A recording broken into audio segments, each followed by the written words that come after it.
about you? Anong nilulook forward mo today? Ako, Mami, mamaya pupunta ako UP. Gusto ko tumakbo sa UP.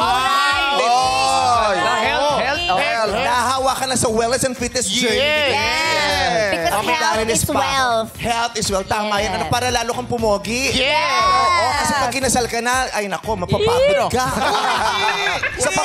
Nakakapagod kaya mag-prepare ng wedding.